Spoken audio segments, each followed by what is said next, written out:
mais o controle da diabetes, como por exemplo a pitaia, né? A gente sabe que ela ajuda bastante, mas de forma geral qualquer fruta.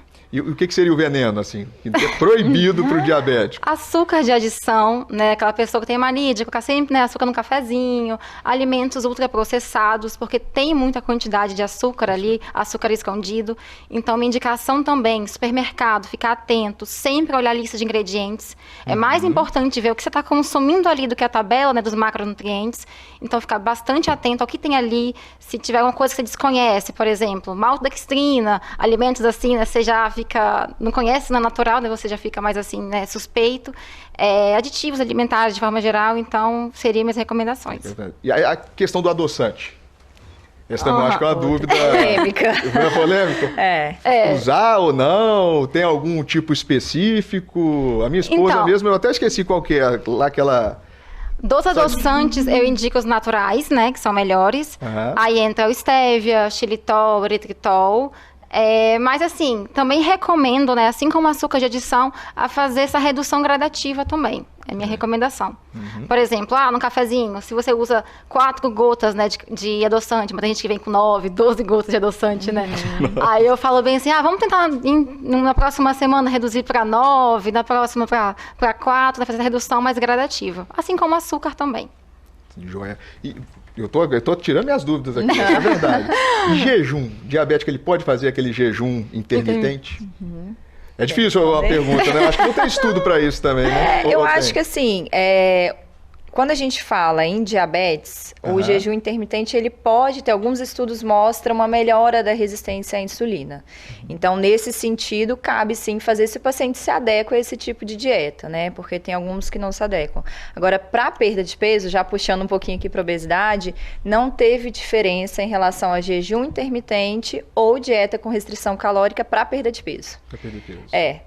O jejum, o que ele vai fazer? Ele vai aumentar o tempo do paciente sem consumir calorias, né? Ele vai ter um tempo mais restrito do dia, uma quantidade do dia que ele pode consumir caloria, então acaba reduzindo, por consequência, essa ingesta calórica. Mas se ao longo do dia ele conseguir distribuir, né, essa mesma quantidade calórica em várias refeições, o que ele vai ingerir em caloria vai ser a mesma coisa. Então, para perda de peso não tem diferença. Não tem diferença. É igual um cálculo matemático mesmo, né? Exatamente. Eu acho que o grande erro, assim, no jejum intermitente é uma prática que eu até uso um pouquinho, Lu.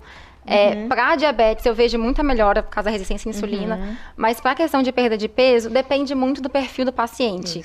Eu sempre falo que assim, depende muito, né, que a gente percebe com o paciente. Tem pacientes que se adequam muito, principalmente aqueles que não sentem fome de manhã, então a gente consegue, né, prolongar esse tempo sem se alimentar, né?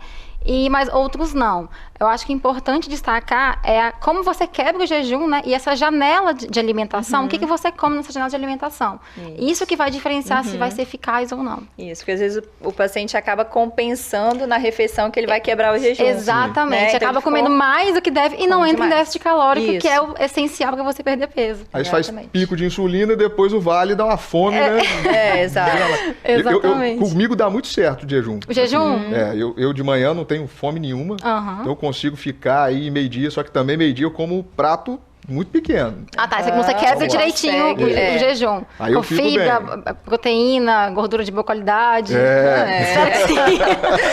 É isso aí. Chegamos ao final do primeiro bloco do Bate-Papo das 6, né? Falando sobre diabetes e obesidade, né? Aqui na presença de duas ilustríssimas doutoras, a doutora Ana Carolina Seolim, né? Que é nutricionista pela UFES e pós-graduada em nutrição funcional, e também a doutora Luana Bride, que também é formada pela UFES, com clínica médica na USP, endocrinologista, e tirando nossas dúvidas sobre diabetes e obesidade. Manda sua pergunta no intervalo que a gente vai responder logo quando voltar no segundo bloco.